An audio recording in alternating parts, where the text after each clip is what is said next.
Hey folks og velkomin í flæðiskýrið til okkar Jóa. Ég heiti Rökkvi og við erum með hann Bjarnagaut með okkur í dag. Já, hey folks. Já, það vildi svo skemmtilega til að núna nýlega var frétt í erlendum fjölmiðli sem að Ísland var kallað Norður-Kórea norðursins eða eitthvað svona, Norður-Kórea vestursins. Já. Þannig að við ákváðum bara að fá hann Bjarnagaut í heimsókn því að hann búinn að fara í heimsókn til Norður-Kóreu. Já, hann var sendur beinleiðis úr landi, rakleiðis úr landi aftur, eða ekki? Þetta bara losna við hann. En varstu sendur hingað til að stofna nýja Norður-Kóreu? Þú veist, þeir voru kannski móðgæðir og sagði nei, þú veist, gerið þetta almennilega. Þetta bara svona hálf Norður-Kórea hérna, þið verða að gera þetta almennilega. Kenna honum Bjarnagauti að... Já. Nei, í alvörinni, hérna, af hverju fórstu til Norður-Kóreu?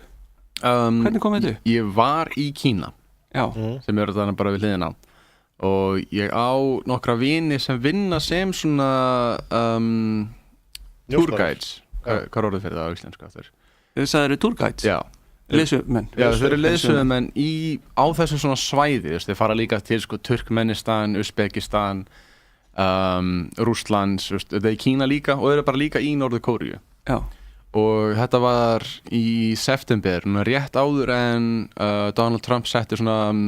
annað viðskiptabann á Norður-Kóreu því að Bandaríkjamenn mættu ekki ferðast þangað. Já. Og vegna þess að þessi leiðsögumenn eru bandarískir. Það bara sögðu við mig, þú ert í Kína, þetta er seinasta séns og við getum farið til Norður-Kóreu, viltu koma með? Já, ok. Þannig að þú hafðir ekkert skipulagt þegar þú fórst frá Íslandi að fara til Norður-Kóreu, þetta bara datt inn. Þetta var bara svona, þú veist, ég er í Dangong sem er bærinn sem er við hliðina á Norður-Kóreu. Og það er bara svona, þú veist, akkur ekki að skjótast yfir brúna bara og kíkja. Já, þetta er ekki ákveðin sem þú tekur bara svona það, er þetta ekki fyrir erfitt að komast að leir? Jú, það er fyrir marga, en ég þekkti fólk sem voru með, sem þekktu fólk. Já. Þessi leiðsögumenn voru alveg með sína, ég komst inn á minnstu kosti. En ég held að flesti þurfa alveg, þú veist, að tala við, fá svona vísa og allt þannig fyrirfram. Já. Já, allavega, ef þú varst frá Bandaríkjunum væntanlega, þá voru fjandi strangar reglur það ekki það hvernig og hvenær þú mætti fara til Norður-Kóreu eða var ekki svoleiðis? Nei, það er ekki þannig. Ég lærði miklu meira með því að þetta fara þarna. Þetta er mikið sem maður búin að heyra sem bara reyndist vera ósatt. Þú veist svona, byrju, ég las að Norður-Kórea viðurkennir ekki Ísrael og þú kemst ekki inn í landi og ert með Ísraels vegabréf. Það er ósatt. Með bandarískt vegabréf þá kemst alveg inn. Það er ekkert erfiðara fyrir Bandaríkjamenn eða Evrópumenn eða Asíubúa að komast inn í landi. Það er mun léttast fyrir Kínverja. Já. Þannig að þeir eru bara svona, þeir taka bara lest og ert með kínverskt vísa þá þarftu ekki Norður-Kóreust vísa. Já, ok. Og ég held að það sé líka þannig fyrir Rússland en fyrir alla aðra það er það bara svona, þú veist, þú færð vísa eins og bara þú ert vísa, þú ferð til Kína og þarft vísa og ferð til Bandaríkjanna. Já. Þú bara ferð vísa og séðan bara svona, já, satt að sína vísaði og séðan bara ertu komin í landi. En hvernig þegar ef heyrir fréttaflutningar Norður-Kóreu og nú erum við komið að sjálfur, standast allar þessar fréttir sem við erum að sjá af Norður-Kóreu og hvernig ástand er þar og... Það er alveg alltaf keimur af ykkur sem er ósatt. Það er alveg, þannig að ég las sögur það svona það er minnst búin að gerast tvisvar sem BBC er búin að segja að það er búið að tæma borgina. Pyongyang er tóm, allir eru farnir og síðan er fólk á staðnum og taka ljósmyndir og segja nei, það er alveg fullt af fólki hérna. Það er svo það er alltaf svona frásagnir sem svona gefi skyn að hlutina aðeins verri en þeir eru og allir eru svona aðeins meira á að lert en þeir eru. Ég var þannig þegar þeir skutu flugskeitið yfir Japan. Já. Og það var allt í fréttunum bara oh my god, allt er brjálað. Í Norður-Kóreu var allt rosa rólegt. Það var bara svo hver annar dagur og engin var neitt hræddur að myndi fara að stríða, fara að ganga en eitt þannig. Það bara, þetta voru rosa rólegir. Þetta voru bara svona grínast og það var gaman. En það náttúrulega kannski við fréttina sem við heyrum að þá kannski búið að jafnvel heila þú þjóðina að sé bara engar aðra þjóðu til. Nei, allir vita, það er mitt líka það sko að það er allir eru rosa alveg opnir við aðra skoðanir þannig sé og alveg svona, vita alveg að önnur lönd eru til og allt þannig. En það er líka eins og ég heyrt á Suður-Kórea líka rosa mikið þannig að sem þeir eru búin að vera í svona ástandi í 50 ár. Þá ertu ekki að fara að halda, ok, núna er stríð að fara að byrja. Þetta er bara orðin svona yfirvofandi ógn. Já, það allir eru svona vanir þessu að svona, ok, núna gerist þetta, kemur flugskeyti, það er eitthvað með skjóti í vatni, það er svona alltaf ógn að eitthvað gerist, en allir eru alltaf rosa rólegir vegna þess að enginn býst við því að næsta skrefi tekið. Það er búin að vera bara þannig í svo mörg ár. Er það ekki bara svolítið lógist að því að sko að sá sem tekur skref í átt að stríði, hann verður bara þurrkaður út? Já, og ég held að ég myndi að enginn vill taka það skref. Það er svona okkar hvernig við kannski upplifum Norður-Kóreu er að þeir eru brjálaðir, að þeir vilja fara í stríð allt þannig, en það er rosa ósatt. Þeir eru í hausnum á þeim þá er Bandaríki rosa mikið að leggja þá í einelti og þeir svona skilja ekki svona, akkur er allir að móta okkur? Það er svona það er bara svona allir með svona sína skoðanir af svona hver er sá sem er að vera með yfir svona, hver er aðeins verri en hinn. En hvernig bara byrjar upplifun bara fyrst þegar þú kemur á það inn bara strax? Ég er smá smegur því ég fer inn vegna þess að ég fer í gegnum svona toll og allt þannig og þeir svona skoða töskunar og ég aldrei komið á gáður þá er þetta svona, ó nei, ég er með myndasögur og veist svona, ég ætla hrættur svona, veist, ég er með alveg 12 fulla American Dad þáttum og eitthvað þannig, svo ég svona veit ekki, veist, ég svona held að fara á gáður, svo ég veit ekki hvernig þeir að fara að taka í þetta, en ég bara skoða þetta og kom bara, já, ok, þetta er alltaf lagi. Og síðan lappa maður hana og það sem kom mér líka rosa óvart var að þetta var miklu fallegar en í bjóst við. Það þú ert að keyra hana frá lestarstöðinni inn í borgina, það var alltaf mun grænar en í bjóst við. Það var svona, þetta er líkt svona Víetnam, svona flottir skógar og allt þannig. Já. Og það var auðvitað frá 94 til 98 þá þetta var hann svona famine tímapunktur hungursneið sem það var rosa lítill matur og þetta var viðskiptabann á það og svo var ekki mikið innflutningur á mat en það hefur breyst alveg síðan það er auðvitað, ég sá rosa mikið á svona ávaxtatrém og svona bara mikið verið að rækta svona allstaðar og það var svona alveg flott þeir eru auðvitað ekki mikið svona variety af mat ekki mikið úrval. Það er ekki mikið úrvali en það sem þeir eiga mikið af mikið af hrísgrónum og eiga mikið af svona x ávöxtum og þannig og ég sá svona perutri og þannig og sá bara svona krakka vera að tína að þeim að borða það og maður fannst staðalega vera flott. Já, því að maður hefur heyrt lýsingar og séð svolítið vídeo af Norður-Kóreu sem að þá er henni oft lýst sem svolítið grári og ömulegri einhvern veginn og ég hef heyrt meira að segja lýsingar frá einhvernum sem að hann sagðist ekki hafa séð neinn tré og þú veist einu sinni séð fugl eða eitthvað svona og maður sér kannski mest af þessum myndböndum sem maður sér er kannski frá Pjongjang eða eitthvað sem maður lítur ekkit út fyrir að vera neitt voðalega mikil gróskað þannig, þetta er svona meira bara. Já, það er fyrir utan Pjongjang þá kom mér að mest óvart að það var alveg mun meiri náttúra og mun svona meiri tré og grænara en ég bjóst við og það var alveg ég meina, maður sá alveg svona krana og fullt á svona mismöndir svona fuglum og allt henni Trönur? Já, og ekkert endilega mikið af þeim kannski en þegar maður sá þá byrjaði maður að sjá þá og ég spurði vini mína sem voru að sýna mér þetta og maður heyrði svona maður heyrði sögursagnir að búið að éta alla fuglana eitthvað tíma og hann sagði, og það sem ég fekk að svona, þegar hungursneyðin var í gangi þá 100% áttu alla froskana það gerðist, en allt hitt er svona aðeins búið að íkja en svo maður sá alveg svona þegar maður fór í sveitalífið það var mikið af dýrum og síðan þegar maður kom í borgina þá var þetta búið að gera allir sem ég gerir í Kúba það sem er búið svona litöll húsin svona litríkum litum svona bleiki litir og ljóst græni litir og ljósgul litir svo það er rosa litríkt og ertana svona sem er alveg gett líka í Suður-Ameríku svona í svona fyrirvændi kommunistaríkjum. Það var samt eins og í Austur-Þýskalandi að þú fer til gamla Austur-Þýskaland sem var svona kommunista dæmi náttúrulega þá sérðu margar af þessum svona fjöldaframleitu blokkum sem eru bara eins, það eru bara svona skriljón svona íbúðir í einu ristroblokk og svo eru næsta við hliðina einhvern veginn rosalega svona fjöldaframleysla og það er oft mjög óspennandi og grátt og ömurlegt sko. Já, þeir eru með þessar blokkir sem voru gerðar á svipuðum tíma en það er allar rosa litríkar svo það er aðeins flottari, það er minnmiddel á Ísland því ég hugsaði svona áðurinn í fótun Norður-Kóreu svona, við maður sé svona flotta blokkir hérna sem eru svona einmitt svona sovjest inspired, svona líta mikið út eins og svona eitthvað svo við sérði í Östur-Evrópu þú hugsaði svona, þetta er auðvitað svona Norður-Kóreu lítur út en þeir eru með aðeins flottari arkitektur en við sko, það er komur óvart ég er svona, ok, svo Norður-Kóreu er aðeins flottar en Ísland það kemur á svona húsum, þeir voru meðal svona rosa flottar þeir byrjaði að byggja upp á nýtt svona 2011-2012 og þá er svona nýju húsin er alveg rosalega flott það sem eru öll svona einstök og öðruvísi og risastór og eitthvað. En ég hef hort á einhverja þætti frá fólki sem hefur ferðast til Norður-Kóreu, einhverjum Evrópubúum og Amerikunum og svona og þá yfirleitt fá þeir bara einn leiðsumann og þeir mega aldrei fara frá honum og þeir eru með honum allan tíman og margir af þeim hafa sagt sko að það talar enginn við það út á götu, þeir fá ekki að kynnast neinu fólki, eða þú veist, það er Já, allir ég ætla að eiginlega mjög spyrja það. hræddir bara og horfa ekki í augun á þeim ef þeir fara á lestastöðsleis. Hvað var þín upplifun? Gastu eitthvað hitt eitthvað fólk og spjalla við það? Eða? Já, ég talaði alveg við nokkra. Það er þetta rosa misjæmt vegna þess að, þú veist, það eru þetta skiptir þetta máli líka hvernig þú ert að ferðast hana. Þú veist, ef þú ert að ferðast hana og ert að taka ljósmyndar af fólki svona eins og þessi dýragarður, eins og margir gera, þá hefur engan áhuga að fara að tala við ykkur. Og séðan þetta, ég horfði á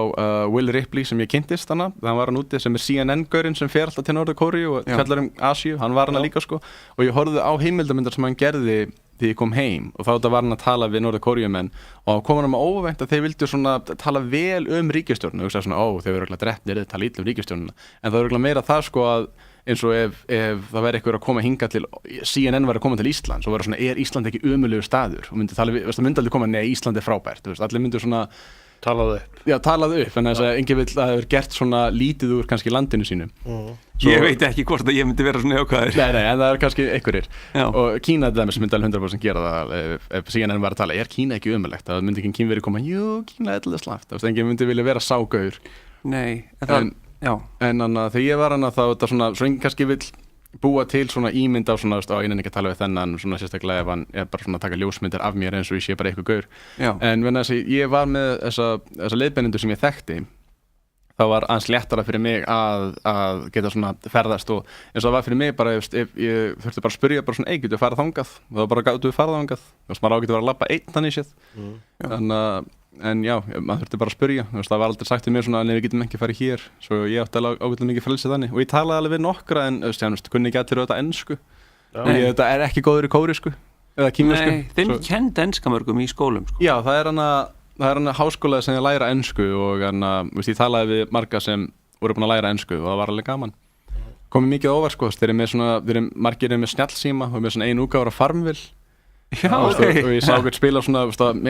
meira sens fyrir mig að vera að fara með svona vinsæll leikur í Norður-Kóríu eða Kína sem þú ert svona, sem er mikið svona ít undir svona, já, vertu bóndi. Já.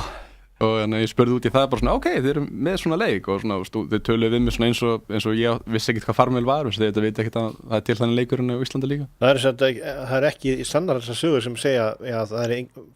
menn fá ekki að vera með tölvur að farsíma eða neitt líkt. Nei, þeir eru með alveg svona þeir búa til svona eigin svona flatskjá og snjallsíma og ferðatölvur og þeir eru með steg internet og alltaf síður sem þeir eru með ritskoðar og bannaðar er það sama og Kína er búið að banna. Já, ég held að þú kæmist ekki á internet yfir höfuð í hvort það væri bara þeirra einra landsnet. Nei, þeir eru með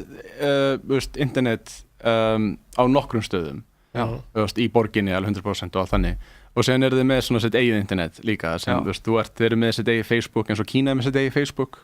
og Rússland er líka með sitt eigið Facebook virkar á þannig þegar þú ætlar að fann á vefsíðu þá byrja alltaf vefsíðan því að opna auglýsingu þess að ríkisstjórnin er að ég kíkti ekki mikið á neti sjálfur svo ég get ekki vitað ekki um því sjálfur en eins og ég downloadaði WeChat sem er svona app sem er notað mikið í Asíu til að bara tala við fólk, það er svona WhatsApp nema fyrir Asíu og ég downloadaði því þegar ég var í Kína svo ég þurfti ekki að hringi í fólk sem var í Kína ég bara nota WeChat til að hringi fólk og það alveg fólk sem er Norður-Kóríu er líka með WeChat svo þú veist ég fæ alveg stundum alveg skilabúð frá Norður-Kóríu eins og þegar hann vinur minn sem er leiðbeinandi ennþá hann sem er frá Ástralíu sem er ennþá að gera þetta hann sagði mér þegar BBC kom með fréttina það er búið að tæma borgina þá kom hann og sendi mér ljósmyndir af Pyongyang sem sýndi bara fólk vera slappa með börnunum sínum að hafa gaman og bara svona, já, það er rosa tóm borgin. Þannig að þessi svona ómöguleiki sem maður notar svona orðskripi sem maður fundið upp á Íslandi, þessi ómöguleiki til þess að senda í rauninni eitthvað út á netið er ekki svona afgerandi eins og talaðum alltaf í Norður-Kóríu. Nei, þið getur þetta að nota WeChat eða þið myndu vilja það. Ég meina það er svo, Katalónia var núna að kjósa sjálfstæði og þeir notuðu vist WeChat til að gera það, en svo WeChat er erfiðar að fylgjast með því. Já. Svo ég býstu því að einhver myndi virkilega vilja senda út ljósmyndir, þá gæti hann gert það. Ég meina ég fæ ljósmyndir frá Norður-Kóríu. Já, akkurat. Já. En hvað gerðir þú svona yfir höfuð bara allt sem að þú? Ég var nú ekki tjella lengi, ég var aðalega bara svona skoðum, það er hann að ég fór inn í borginu auðvitað og fór aðeins úr henni og ég fór á svæðið milli Norður- og Suður-Kóríu sem var rosa spennandi, það er hann að það sem löndin hittast og herinn er hann standandi Þú getur hort yfir það ekki Ég get til horft suður yfir, og séð jafnvel hermenn eða allavega hervirki Jú, ég sá hermenn frá Suður-Kóríu og það sem var rosa fyndið var að maður sá svona Norður-Kóríu hermenn og Suður-Kóríu hermenn og voru svona stara hvern annan og sér labbaði bara svona fullt af öndum framhjá svona anda fjölskylda og þeir bara voru slett sama og þeir vissi ekkert að hennar var svona hægt á stríði þetta var bara svona hver annar svaði fyrir En það er náttúrulega kannski einn ástæðan af hverju stríði brýst ekki út er að það er allir svo ofboðslega nálagt að leiðu það gerist þá er svo líklegt að svo margir frá báðum degi í rauninni Já, ég held að enginn á hvoru hliðinni vill fara í stríð sko. Og ég fór á nokkra veitingastæði ég fór í bókabúð ég keypti nokkra bækur ég fann hana teiknimyndina sem eru framleiddar í Norður-Kóríu sem ég keypti þar á DFD og ég sá Bounce Simon rosa vinsællar í Norður-Kóríu þeir eru með svona Bounce Simon veggspjöld út allt í svona barna DFD rakkanum hjá þeim En það er svolítið líkur eða ekki Litvan Bounce Simon held ég var bannaður í Kína en fólk sagði hann var líkur Má Já, það var eitthvað þannig Já, ég held að það er saga Já En hann elskaður að minnskust í Norður-Kóríu En er fólk eins og leiðtoginn Er alveg slatta fólk sem með DFD-tæki og svoleiðis Já, þeir eru með DFD-tæki eru með svona nýjustu sjónvörpin sem þeir framleiða sjálfur sem eru svona smá svona knock-off af svona japanskum sjónvörpum Já og það komur óvart, ég fór í kringluna svona stóra kringlu sem er hana og þeir eru með fullt Adidas-fötum sem komur óvart Ég bjóst ekki við að þeir voru að selja Adidas-föt þeir eru með pilsur og pítsur og hambúrgara og eru alveg með mikið að mismunandi mat En varstu ekki var við mikla fátækt eða neitt svoleiðis? Það var alveg eitthvað fátækt, sérstaklega þú fórst út úr bænum en það var ekkert svona hún var ekkert svona gífurlega meiri en fátækinn sem ég sá því ég var í Kína ég var í Dangdong og þannig skilur þú veist þú ert í Beijing, það lítur alltaf rosa vel út á þetta líka en því ég fór á svona afskettari staði já, í Kína, þá upplifði ég meiri fátækt þar en ég sá því ég var á þeim svæðum í Norður-Kóríu það eru þetta aðeins bara meiri fólk og kannski verið að hugsa þau í Kína en það er eins og eitt sem Norður-Kóríu hafði þegar hún kom þar alveg langt út fyrir borgina það var alltaf klósett það sem ég alveg fannst alveg fyndið í Dangdong og stundum var bara ekki klósett í Dangdong það var bara svona göt í jörðinni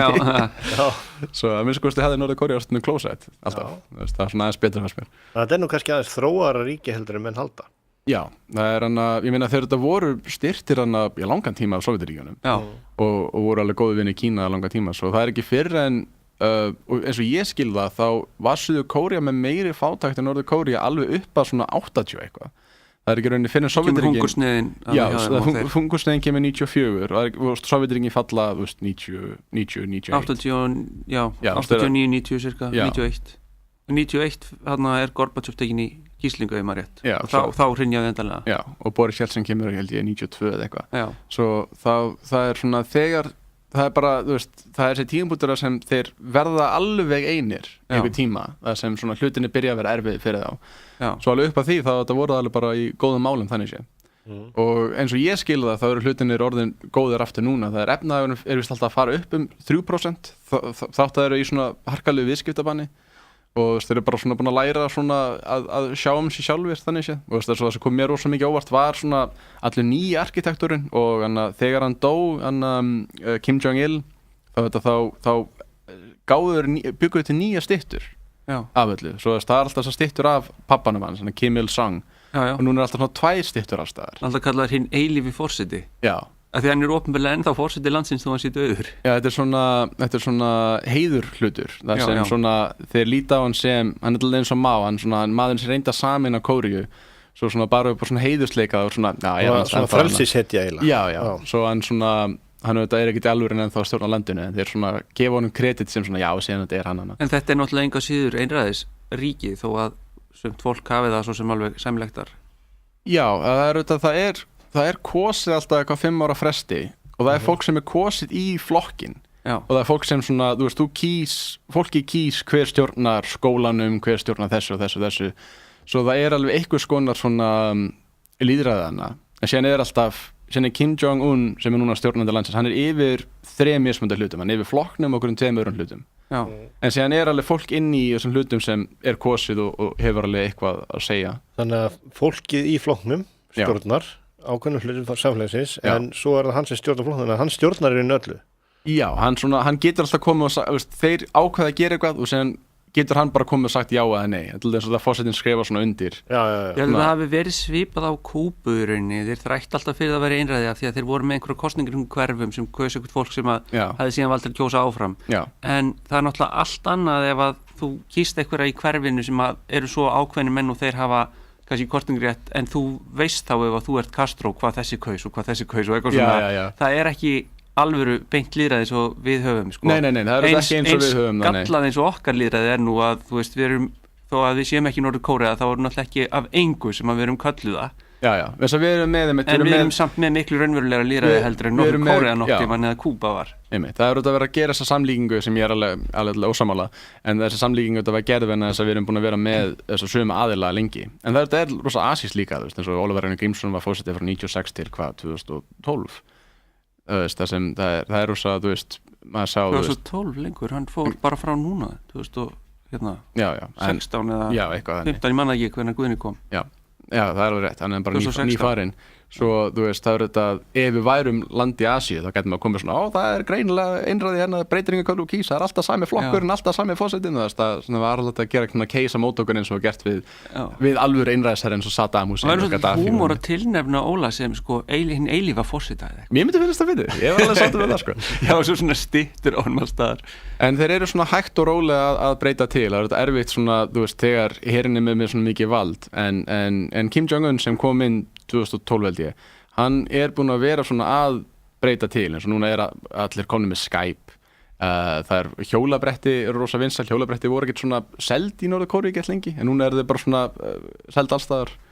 og hlaupahjólu og allt hannig, svo hann er að reyna svona breyta til landinu og mér skilst að kosningarnar hafa orðið fleiri en það er auðvitað bara einn flokkur og það er ekki nógu gott Þetta er náttúrulega vítahringur líka af því að þeimun meira sem að hann er, þú veist, í rauninni að byrgja sig upp á vopnum, þeim meira eru Vesturlandamótunum og þeim meira hann hræddur við Vesturlönd og byrgja sig upp á vopnum og einangrar og þeir setja viðskiptabann á hann þannig að hann einangrast, þannig að hann hefur ekki í rauninni hvatningu til þess að semja meira við Vesturlönd eða einhver viðskipti. Nefnilega. Og lausnin út úr sem hnúti væri líklega að opna frekar að þú veist, einhverjir hérna frá öðrum löndum kæmi til Norður-Kóru og einhverjir frá Norður-Kóru fengja læri öðrum löndum og svo framvegis. Opna landamæðurinn meira og meiri viðskipt og svolítið, það myndi sennilega drepa niður áhugan á að fara í stríð. Nefnilega. En það myndi samt líka drepa niður það að þessir menn geti ekki haft neitt örugt sæti en þá áfram á stólunum ef allt er opnað. Sko. Nefnilega. Það eru nokkri sem hafa þetta gert að byggu að minnskosti, ég held að þau eru allir farnir núna, það voru alveg upp að 5.000 Norður-Kóreamenn sem byggu í Póllandi. Og síðan senasta viðskiptabann sagði að allir Norður-Kóreamenn sem búa annars þar þurfa að fara aftur til Norður-Kóru og ég held að þetta sé með stór mínus að setja sér viðskiptabann á en þá ertu bara einmitt að einangra landið og það lokað af og það er minni sjens að ef þú væri að leyfa öllum bara að ferðast frjálslega og að leyfa öðrum að ferðast frjálslega til Norður-Kóru þá er þetta meiri sjens að fólk myndi koma og já, við getum bara öll unnið saman, þetta er alltaf lægi. Hugsunin er væntanlega að Vesturlönd vilja ekki að fólk þéni peninga í Póllandi eða hvað sem það er, sem að koma síðan inn í vopnaframleiðslu í Norður-Kóru. En þetta er auðvitað flókið mál og ég sá bara vídeo fyrir tilvílun í gærkvöldi svona, það var kallað norður-kóreanska kúlan í Japan. Og það er líka í rauninni svona mjög flókin afleiðing að Japan var náttúrulega keisaraveldi og réðist á fullt af löndum og hertók meðal annars Kóreu bara í heilsinni sem var ekki búið að skipta í norður-suður og tók fullt af þrælum og meðal annars kynlífsþrælum og alls konar svona, þetta er ekki falleg saga sko. Og svo þegar að Japan tapar stríðinu stríðið endar, þannig heimstyrjöldina þá fara margir sem heim en margir eru eftir og þá eiginlega ber Japan kannski pínu ábyrgð á því að bara þetta fólk fái einhver lífsgæði þarna og þá endar á því að þegar Kóreustríðið byrjar og það skiptist í norður og suður að þetta fólk sem er búin að ákveða sko ég er áfram í Japan en ég er kóreani þá þurfti það allt í að ákveða er ég norður eða suður kóreani. Nefnilega, það er erfitt sko. Já, og sumir ákveða að vera norður sko því það var alveg áróður fyrir því líka og á þessum tíma er ekkert kommunismi norðin neitt svona reynt fyrirbæri þannig að það eru mjög margir, ég meina afi minn var kommunisti til dæmis. Þú veist, ég meina, mamma mín var eiginlega kommunisti kannski þangað til að hún sá bara hvað Sovétríkin gerðu, réðust inn í Tékkland og svona og skildi að þetta var heimsveldi en ekki bandalag sko. Já, kommunismi var þetta litin á sem svona gott svona svar við kapitalisma þú veist, þú leist ekki við hvernig bandaríkin var að höndla hlutina þá svona, ok, þá var ég þá hinn hlutin. Já, og mér margir svona í rauninni ekkert fyrtir vinstrimenn studdu kommunism mjög lengi í rauninni og svo þetta svolítið náttúrulega eins og við vitum úr íslensku stjórnmálum að þú heldur með þínu íþróttaliði í stjórnmálum, þannig að þú ert alltaf í afneitun bara að eitthvað gerist, svona Stalin drepur eitthvað, nei, það er ekki satt og eitthvað svona, þá til þetta verður svo mikið að þú getur ekki hort fram hjá þessu. Ég veit þegar fólk segir líka, það var ekki alvöru kommunismi. Já, þetta var bara ein mismunni tilraun til kommunisman sem að hann skemmti af því hann er vondur, en svo bara gerast þetta alltaf eiginlega í öllum kommunistarlöndum. En það sem ég er að segja er að þú veist, þetta fólk velur, þú veist, kommunisman og það er kannski ekki eitthvað rosalega fáránlega ákvörðun á þeim tíma. Nei, sérstaklega ekki á þeim tíma. Þegar þetta er basically, þetta er helmingurinn á jörðinni á móti hinn helmingum á jörðinni. Já, og svo verður þetta svona og þetta fólk er núna sérst fast í því að það er í einhverjum skóla sem að læri kóreönsku og undir kommunisma hugsjónum, þú veist, þessa uppala eilífa forseta og allir Japanir, eða svona, mjög mikið af Japanum hatar þetta fólk og sem sagt atast í út á götu og svona ef það er ekki bara passað upp á það eitthvað svona og það er fast í þessari litlu svona bublu, fer kannski til Norður Kóreu í heimsókn eða eitthvað svona og kóreanar og allt þetta og náttúrulega ekki vel við Japan og vill ekki aðlagast því það fær bara hatur. Þetta er önnur svona í rauninni sjálfhelda sem er komin upp. Þetta er líka í Rússlandi það sem er svona Norður Kóreus hverfi en ég fór í einn elsta svona stað í Kóreu því ég var í Norður Kóreu sem var staður sem var ekki sprengtur upp í Kóreustríðinu en þess að Bandaríkjamenn héldu voru 100% vissir að þetta verður hluta af Suður Kóreu svo við þurfum ekki að sprengja upp þetta stað svo þetta er svona eini staðurinn sem er intakt, það er svona 1400 ára gamall eitthvað og það sem var gaman ég fór í svona buddhista hof og þar voru Japanir 1924 og sem þeir gerðu var að þeir brutust hann inn og stálu allir gullinu og málið er að Kóreu var aldrei fengið þetta gull tilbaka vegna þess að þetta er aðalega bara heima hjá fólki þetta fór ekki, þú veist, þetta er bara einhverju hermenn stálu sem þetta er bara heima hjá þeim einmitt þannig að þú veist, Kóreu er mjög illa við Japan að mörgu leyti svona sagfræðilega séð ég held að þau séu alveg verður við erum aðeins reyður út í Japan en Bandaríkin getur verið, og hugsaði þess að Norður Kóreani sem er fastir í einhverju kúlu þarna í Japan þeir eru þarna af því að forfeðurum þeirra var rænt í stríði sem að Japan hóf gegn þeim sem voru minni þjóð þannig að þú veist þeir upplifa bara þetta þarna kommunista rugl sem að þeir eru að fá beint í æð þarna sem bara þetta eru góðu gurarnir, þetta er okkar heimili og þú veist, Japan eru kúar og eitthvað svona þetta eru ömlega sjálfvelda í rauninni því að ef þú leiður sér fólki bara, ef þú verður almennilega við þetta fólklega því að læra bara síði landsins blandast en þau eru alveg með, þú veist, Kóreu-safni það sem eru með öll dýrin sem eru til í Kóreu þú veist, uppstokku og eitthvað, bara til að vita allt þetta er kóreanskt og þetta er ekki kóreanskt þetta er japanskt, það er svona geðveikur aðskilnaður, samt búið í landinu Það rosa mikið einmitt svona nationalismi í öllum þessum Asíulöndum. Það er mikið. Verið að segja í Suður Kóreu, að maður lítur á Suður Kóreu sem svo vestrænt land, að maður hugsaði ekki þá sem einmitt svona rosa svipaði Japan og Norður Kóreu menn, en þeir eru það þetta líka, sem þeir eru svona stoltir að vera frá Suður Kóreu og eru einmitt hræddir svona, við getum ekki við unni aftur með Norður Kóreu, við erum svo öðruvísu og við erum haldið í Suður Kóreuskan kultúr, alveg svo Norður Kóreu taldaði sinn kultúr. Það er svona, En þeir hlusta Flæðsker útvarpi sögu, Jóhann Kristjánsson heiti ég og Rökkvi Viðarsson hérna með mér. Bjarni Gauti Tómasson, hann er hérna með okkur, hann er gestur okkar í dag og er að segja okkur frá försinni til Norður Kóreu og við ætlum að koma hérna til smá stund en fyrst það nokkrar auglýsingar. Já, þetta var Norður Kóreust lag. Baek Do-san. Já. Við munum hittast á Baek Do-san, fjallinu. Sem er fjallið, já, ég veit. Og það er hana, við sungum þetta nokkur sinnum í karaoke, það er ekki skemmtilega en fullu Norður Kóreu búi að syngja með þetta lag. Þetta er magnað og kraftmikið. Já. Er þetta svona dæmikið tónlist fyrir Norður Kóreu menn? Já, þeir eru þetta líka mikið í metal-seríunni, það er Rammstein rosa vinsællana, Rage Against the Machine, fólk fíla það. Og það er víst til Norður Kóreust hip-hop en ég fekk ekki að heyra það því ég var hana en það var hann að stelpa sig tala við það er nokkur útvarpana en hann sagði sko ég er með í símanum mínum og hlustum á það eftir og sem bara gerðum við aldrei en það er einmitt einhver sagði að það var ekki hægt að slökka útvarpunum en það var útvarpi á mér í hótelinu og það var bara ekki hægt að kveikja því Já, ok Það var hans öðruvísi Já, ég sé það eitthvað, það er bara að stilla hávaðin ekki að slökka útvarpum sem eru heima hjá öllum þetta er eitthvað sem ég sá Já, þetta er hann því miður ósatt þannig að ég er alveg vel að vakna við mandatory útvarpslustun það gerist ekki ef ég var hana Þetta er mjög magnað að heyra þessar sögur Hérna Titanic var rosa vinsælana og allir elskar Rocky Rocky rosa vinsæl mynd og þeir spila oft Rocky tónlistana á svona hátíðum það sem svona, þeir taka svona það eru 2 lög sem eru rosa vinsæl úr bíómyndum sem þeir hlusta ofta á svona hátíðum það er Rocky-lagið sem er þetta frábært lag Eye of the Tiger þá eða nei, Rocky-theman Rocky-thema úr fyrstu myndinni Flying Out to Bill Conti það er gaman að spila það og sen er rosa vinsælt Sound of Music þannig að Dori Me-lagið já þetta magna en að því vorum að tala svona hotlustu Norður-Kóreu búa við leiðtoga sín hvernig talaður leiðtogan? Talaðum hann bara þú veist, þetta er rosa virðulega en alveg ég talaði alveg minnst við einn sem var svona þegar maður var að segja svona hvað veistur þetta gerðist og þau voru bara svona það var ekkert svona ég minnst lendi ekki því að fólk var svona að segja bara allt sem hann gerir frábært hann að labba á ég hitt alveg fólk svo svona þetta er alltaf læpist í Þannig að fólk óttast hann ekkert þannig síð Nei, ég held að eins og kannski í svona ríkjum það er, ef þú ert kannski að segja eitthvað eins og þegar Stalin var uppi þú ert kannski að segja eitthvað ljótt Stalin í hóp sem þú átt ekki að gera það þá getur ykkur komið og kannski sagt svona hei þessi ykkur var að segja þetta, hann gæti verið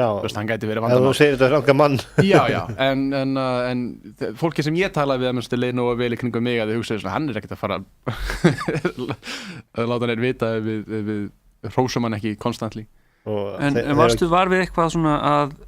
þau vissu ekki eitthvað Vesturlönd eða var með einhver rangkomindir heiminn fyrir utan? Já, það er ég fór á stríðsafnið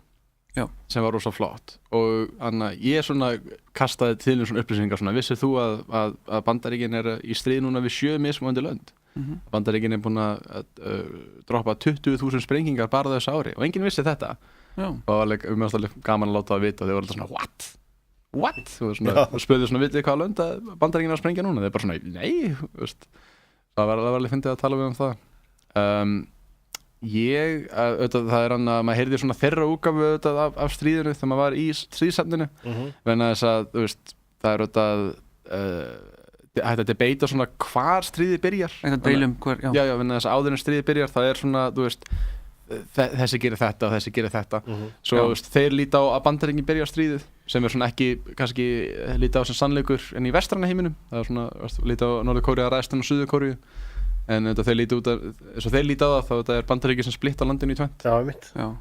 svo svona, maður upplega þannig en svona mér fannst það ekki skrítið það var svona, ég svona sá nokkra aðra túrist og svona, wow, hvað er skrítið að þeir halda þetta svona, Já, það er eiginlega alltaf einhverja svona mismunandi útgáfur af svona sögum frá því hvað hliða var og eins og segir að það er þú veist eitthvað þessi ríðast og þessa og þeir segja að þetta er byrjun á stríðinu en aðri segja nei, þetta var bara einhver hryðjuverk eða eitthvað nei, þetta var ekki neitt, þetta var bara nokkri guðrar þetta var ekki landið, þú veist þetta telur hins vegar, þegar okkur er gert eitthvað eins og þú spyrð kannski Króat og Serba hver hafi byrjað stríðið maður, það er örugglega ekki mikið samþykki það Nefnilega. Nei, svo líka það það er allir með sína útgáfa sannleikan Já. Svo mér fannst það ekki skrítið en ég alveg sá aðra túristar og svona fannst svona, wow, hvað, þetta er heimskulegt að halda þetta er svona, en auðvitað ég meina þú bara færð upplýsingar í skóla, skiptir engan máli hvar þú ert, eitthvað segir svona gerist þetta Já, ég meina sumt sem við höfum heyrt í skóla er líka, eða bara almennt svona, er kjaftaði Já, það er oft svona í hægi aðra svona, já, þessi gerir þetta og þetta gerir Já, eitt sem er til dæmis bara, svo sem ekkert eitthvað sérstaklega kannski eitthvað pólitískt einhver ástæði fyrir því en það er rosalega algengt að þessi talaði með Columbus að fólk hafi haldið að jörðin væri flöt og hann myndi sigla fram af henni fólk var löngu búið að fatta að jörðin væri hnöttur þegar þetta var sko Nefnilega Það er málið sko en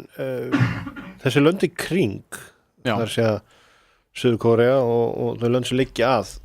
Norður-Kóreu skynjar einhvern svona ótta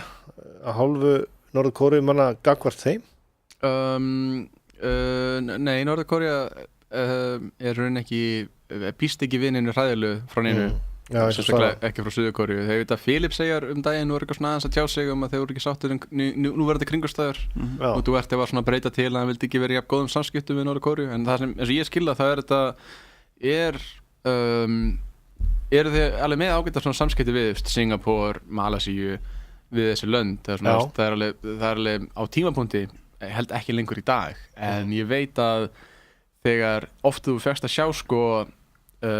teiknimyndir í gamla daga og stóð svona að þetta var teiknað í Suður Kóríu það var það oft þannig að Suður Kórísku teikningarnir sendu út efni til að vera teiknað á öðrum í löndum eins og í Hong Kong, Singapore, Malaysia og þá voru norður kóríski teiknarar í þessum löndum sem voru að vinna svo það alveg til alveg Disney atriði úr Disney myndum og Simpsons sem hugsa svona, þetta teiknaði eitthvað stærri Suður Kóríu bara þetta teiknaði Malaysia af norður kóríumönnum svo það alveg svo þeir, að minnst tímabúti voru í rosa góða samskipti við þessi lönd og eins og segist, þeir ennþá góða samskipti við Indland og Pólland svo svo það engin svona ég held að enginn af þessum löndum að búast við einhverju hrottalega næstunni Þeir senda oft út svona hrúur af norður-kórískum verkamönnum það ekki til að vinna eins og í Mongólíu og Pólandi og þessum löndum sem við tala og svo koma þær aftur tilbaka bara Það þeir eru svo rosalega góður að byggja það eins og ég sá rosalega mikið að styttum og nýjum byggingum og bara heyra svona, þetta var byggt bara 2012, svona þegar bara verstu viðskiptabönnum voru sett það var svona, og þau áttu eiginlega engan pening þannig að það búa þetta til og maður bara finnst það rosalegt sko. Það er kannski líka bara því að þau eru það einangrað þau eiginlega þekki ekkert annað sko. Þau eru bara vön að hafa þetta svona Þau líta á bara svona, þetta er bara ekkert mál og þeir eru mynd gerði þetta sko það er styttur af Mao Zedong í Kína sem þeir bjöggu til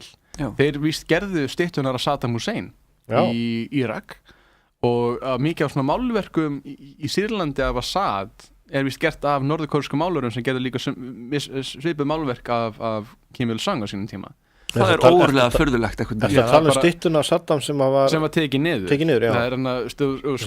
Þetta er rosa flott vel gerða styttur þetta lítur bara út eins og fólk og þeir eru vist búin að bara meistara að gera flotta styttur og þetta er svona þeir eru með leiðtóð með mikið mennsku brjálega þá náttúrulega verða þegnir góðir að búa til styttur og það er mitt gott að Saddam Hussein og allir hugsa bara svona hver er bestur að gera styttur? ætlum að gera alvöru styttu af okkur þá þurfum við að fá þess að gera en það var í stríðsafninu þá voru ógeðslega vel gerðar gínur það sem sýndir þú gast labbað inn á svona svæði sem sýndir svona bardaga og það var bara svona gínur sem litu út eins og fólk sem voru bara svona eins og svona kyrmynd af fólki í stríði, svona þrívítar kyrmynd og það er víst alveg eins safn í Kambódíu sem fjallar stríð sem Pol Pot gerði það sem dói held ég 3 milljónir manneskjur og þeir sendu víst út þessa norður-kóríska gaura til að búa til alveg eins stríðsafn í Kambódíu stríð sem þeir lendi í það er þá spurning hvort að það myndi bjarga þessu frá því að fara í stríða Trump er náttúrulega með svo mikið brjálæði ef hann uppgötar að þeir geta gert flott að stytta á hann í Norður-Kóreu þá kannski svona, nei, við slum ekki fara í stríða á slum það gera flott að stytta mér Vandamlega Bandaríkja núna, allir myndu að taka hana It's gonna be great and we're gonna make North Korea pay for it Mér finnst það leiðilegt að Donald Trump hefði talað að bjóða Kim Jong-un í Hvíta-húsið þegar hann var að bjóða sig fram sem forseti og ég er ennþá að bíða eftir því að Donald Trump ákveður að vera stærri maðurinn en ég held að það sem þarf að Norður-Kórea þarf svona eitthvað svona smá svona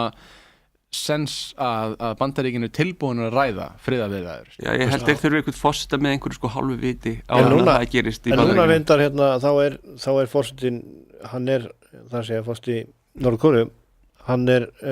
mjög mikil vinur Dennis Rodman og Dennis Rodman er búin að reyna fyrst reyndan að fá Obama til að tala við hann og það virkaði ekki og Obama sagði vist nei við friðarviðræður við Norður-Kórea en þeir vildi ekki losna við kjarnorkuvopnin sín en maður verður að skilja að þetta Bandaríkjunum með 8 kjarnorkuvopn og Norður-Kórea er líka hrætt við Kína sem er með 300 kjarnorkuvopn og Norður-Kórea er bara með 4-6 kjarnorkuvopn og þau vilja ekki losna við þeim þá halda þeir ekki aðeins geta Bandaríkjar ráðast á heldur geta Kína ráðast á þetta er sjálfvelda í rauninni að þessu leyti þeir þora ekki að losa sig við vopni því að þá hafa þeir heldur ekkert vægi þeir náttúrulega líta á þetta þannig að eina ástæðan fyrir að þeir ekki ráðast á þeir teknir að þeir hafa þessu ógn af kjarnorkuvopninu menn að þess að Gaddafi var langa tíma að búið í kjarnorkuvopni í Líbíu og séðan þegar hann losnaði við þau þá hvarf hann nokkru mánuðum seinna svo þeir eru að sjá það og koma svona þetta lítur ekki vel út Nei, þetta er sjálfvelda eins og ég segi alveg eins og þessi litla bubla í Japan er önnur nefnilega og þeir eru búið að stinga upp á það að bæði Kína, Rússland og Norður-Kórea búin að taka undir það svona eitthvað sem heitir freeze for freeze það sem Norður-Kórea myndi hætta að vinna á kjarnorkuvopnum þeir myndi ekki losna við þessi 4 vopn sem þeir eru með en þeir myndi alveg hætta að testa þau og vinna þeim prófa þau, eins lengi og Bandaríkjunum myndi hætta að æfa sig á landamærunum þeirra þannig að það er gert árlega það sem Bandaríkin og Suður-Kórea æfa sig að gera innrás inn í Norður-Kórea og æfa að drepa Kim Jong-un og þeir þetta líta á þetta sem rosa mikla ógn og það ástæðan akkur þeir að senda skeyt út í vatni Já, það nú ekkert skrítið þeir líta á þessum ógn þegar þeir verið að æfa þetta og sen þetta var, og við fáum oft ekki tímaröðana upplýsingum svo eins og það kom daginn að Norður-Kórea hótar Ástralíu en það vantaði sko ástæðan akkur þeir að hóta Ástralíu þess að Ástralíu var að taka þátt í þessum keppni þessum leika sem þeir að æfa sig að innrás og þá þetta bara kom Norður-Kórea með þau skilaboð bara já en Ástralía ef þið ráðist inn í Norður-Kórea þá myndu við sprengja ykkur upp Já, ég veit það er bara svona, þú veist, sem ég held að þeir myndi ekki svona gera, ég held að þetta er bara svona ógn, bara svona, já, Bandaríkin þið getið ráðist á okkur en þá myndu við sprengja ykkur Já, ég held að það er svona hugmyndin En það er vonandi þetta von einhvern veginn að það leysist úr þessu rugli því að sem af þessum kommunistaríkjum hafa náða í rauninni bara hætta í þessu kaldastriði sem er á að vera í rauninni búið Þetta er svona stuðarkenning. Þetta eru leifar kaldastriðis í rauninni. Já, þetta er þetta byrjun kaldastriðis. Ég held að Kóreustríðið er svona, maður getur litað sem svona fyrsta kaflinn kaldastriðinu og kaldastriðið heldur einmitt áfram í gegnum þetta. Já. Og einn stór faktor þetta líka er Suður-Kórea. Það er bara búið að gerast tvisvar sem búin að hafa suður-kóreska ríkisstjórn sem vilja hafa friðarsamræður við Norður-Kórea. Og þú veist, það var fyrir 17 árum þegar ég manni hvað hann heitir var í stjórn. Það var fyrsta sinn og Suður-Kórea var að senda mat til Norður-Kórea og Norður-Kórea og Suður-Kórea menn voru að hittast og lifa Suður-Kórea inn í landið og voru að vinna saman. Það gerist bara fyrir 17 árum í fyrsta sinn sem heit The Sunshine Policy. Svo svona, ok, reynum að vinna saman frekar en að vera í stríði og síðan gekk það ekki upp. En núna er aftur komið forseti sem svona, hvað með að við erum ekki í stríði við Norður-Kórea? Og það er stór mikilvægur hluti af friðviðræðum að hafa eitthvað í báðum löndunum sem er tilbúinir að tala frið. Og vandamáli allir vilja svona alltaf, Bandaríkin oft segja svona við getum ekki rætt frið nema Norður-Kórea losa sig við þessar 4 kjarnorkusprengjur og þeir eru aldrei að fara að gera það. Þannig að þetta heldur bara áfram svona og verður sennilega svona eitthvað áfram. Já, að bara vonar að það fer ekki lengra. Það sem betur fyrir fólk eins og Rex Tillerson og allir sem segja svona við ætlum ekki að fara í stríð við Norður-Kórea. Þeir eru að fatta ef þeir myndir ráðast á Norður-Kórea þá myndir Norður-Kórea ráðast á móti á Suður-Kórea. Já. Og þetta verður ekki gott fyrir neinn. Það er ömurlegt sko. Það er svolítið svona eins og Norður-Kórea hafi Suður-Kórea í gíslingu. Ef önnur lönd ráðast á Norður-Kórea þá bara á skítinu Suður-Kórea. Já. Þannig að þetta er svolítið eins og gíslataka. Og þess að Kína og Rússland það bæði sagt sko þeir myndi venda Norður-Kórea ef það er ást á Norður-Kórea fyrst. Það held ég að Norður-Kórea er mjög skynsamlegur ekki fara að ráðast fyrst á okkar land. Nei, því þá eru þeir einir. Já, þá eru þeir alveg 100% einir og ég held að þeir myndi ekkert vilja það. Og alveg 100% segir náttúrulega í rauninni. Það er enginn sem hefur samúð með þeim þá. Nefnilega. Þá eru þeir ógnin og þá eru þeir í rauninni gerandinn. Já. Svo ég held að það er ekki að vera að gerast. Nei. En Bjarni Gautur, við ætlum að þakka þér kærlega fyrir komin hér í dag. Þátturinn að runnin og þú ætlar að fara eitthvað að ferðast á næstunni eða? Já, ég er að fara til Finnlands núna í enda nóvember, ég er að fara á kvikmyndahátíð þar og það er víst kvikmyndahátíð í Norður-Kóru, ég ætla að senda nokkra myndir, vonandi takaði við þeim. Er þeir eitthvað að horfa á tróma í Norður-Kóru? Ég held að þeir myndi fíla fyrstu myndinu Lloyd Kaufmans, svo ég ætla að láta það að fá hana og Lloyd Kaufman til, hann bara svona, já, ég meina hún er anti-kapitalist, akkur ekki. Já, akkurat. En er hérna bara svo við tökum svona loka spurningu á þetta, eru kvikmyndahús í Norður-Kóru? Já, og rosa flottar norður-kóreska kvikmyndir. Já. Og þeir sína líka bandarískar, eins og Titanic og eins og við. En eru norður-kóreska myndir þá bara áráðsmyndir eða? Nei, það er til mikið að myndum stríð, en síðan myndir sem er með svona sósíalískum skilaboðum, svo mikið að myndum svona, þú veist, það er fólk sem býr í blokk, einn maður lítur ekki á blokki sem svona lítur ekki á alla sem fjölskylduna sína, svo lærir hann endan svona, já, ég ætti að vera vinur alla. Já, svona áróðan er svona undirliggjandi þó hann sé kannski ekki. Áróðan er svona við erum góðið við alla og ég heyrði mynda á Norður-Kóreubúi sem býr í Suður-Kórea og sagði svona, ég býr í blokk og ég þekki engan hérna og hann sagði það var svona mínusinn, svona, hvað er betra við Norður-Kórea en Suður-Kórea? Í Norður-Kórea þekki allir konan hann. Suður-Kórea ég býr í blokk og ég veit ekki neitt, ég þekki engan hérna. Ég veit. En Bjarni, við ætlum að þakka kærlega fyrir komuna hér í dag. Jóhann Kristjánsson hér á Drökkva hafa verið hérna frá klukkan 3 í dag og við ætlum að þakka hlustandur kærlega fyrir hlustunina og við þakkum fyrir okkur og erum hér í næstu viku. Verið sæl. Takk fyrir mig.